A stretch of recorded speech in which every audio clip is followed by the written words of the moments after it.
பக்கா டிவி நேயர்களே வணக்கம்.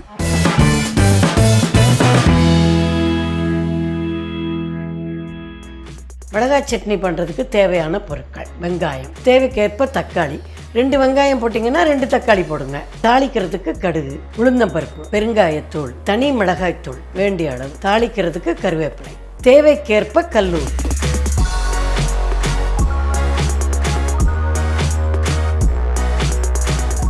இப்போ நம்ம தக்காளி, வெங்காயம், மிளகாய், உப்பு எல்லாம் போட்டு அரைச்சிருக்கோம். சட்னி ரெடி ஆகிடுச்சு. இப்போ இந்த சட்னியை நம்ம எண்ணெய் போட்டு கடுகெல்லாம் போட்டு தாளித்து கொட்டணும்.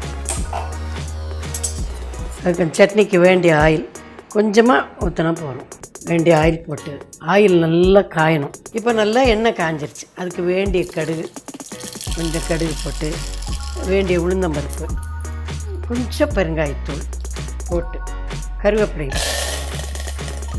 கடுகு நல்லா வெடிக்க விட்டணும். உளுந்தம்பருப்பு வெந்துச்சுன்னா சட்னி அதில் ஊற்றி நல்லா கொதிக்க விட்டால் தக்காளி chutney ready.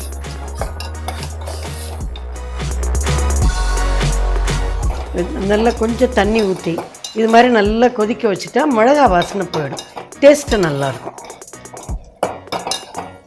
Okay, chutney ready ஆயிடுச்சு. நீங்களும் இதை வீட்டில் செஞ்சு பாருங்கள்.